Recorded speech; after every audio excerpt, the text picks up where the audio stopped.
এখন আমি 8 নম্বর যে সমস্যাটি রয়েছে এই সমস্যাটির সমাধান করব। প্রথমে সমস্যাটিকে ভালোভাবে পড়ে নিতে হবে। একটি বোতলে আমের জুসের পরিমাণ 350 মিলিলিটার। 24টি বোতলে জুসের পরিমাণ কত লিটার? এখানে আমের জুসের পরিমাণ দেওয়া আছে হচ্ছে মিলিলিটারে, সেটাকে আমাদের লিটারে প্রকাশ করতে হবে। তাহলে এসো সমস্যাটির সমাধান করা যাক। প্রথমে আমি সময় বাঁচানোর জন্য একটু লিখে নিয়েছি।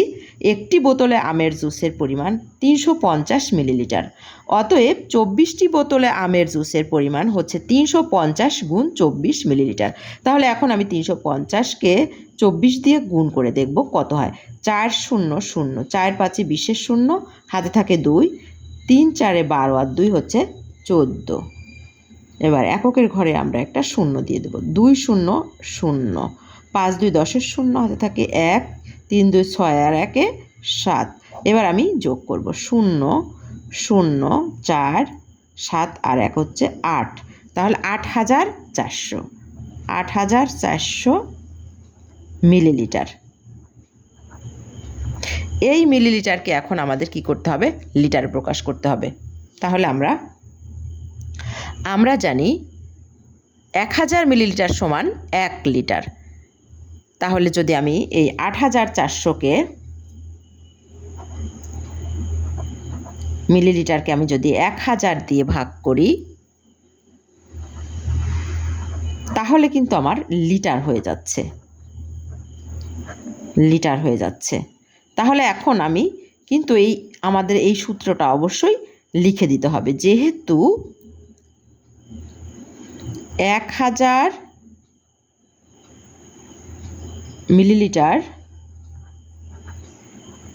সমান 1 লিটার,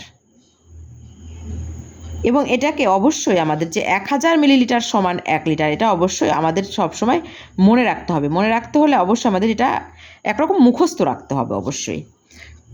তাহলে আমরা এখন এটাকে ভাগ করে দেখব যে 8400কে 1000 দিয়ে ভাগ করলে আমাদের কত হয়। আমি এটা একটু তোমাদের বোঝার জন্য এখানে আমি ভাগটা দেখিয়ে দেব। 1000, তাহলে আমরা দেখতে পাচ্ছি এখানে আছে 8400 আর এখানে আছে 1000। তাহলে এখানে 8 বার যাচ্ছে। 8 দিয়ে যদি আমি 1000কে গুণ করি তাহলে হচ্ছে আমার 8000। এবারে বিয়োগ করব 0 0 4।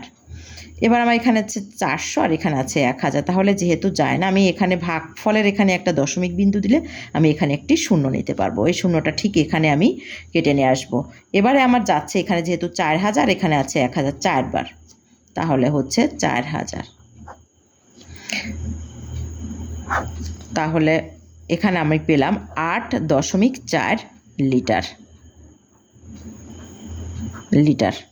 তাহলে আমাদের উত্তর কিন্তু এই 8.4 লিটার।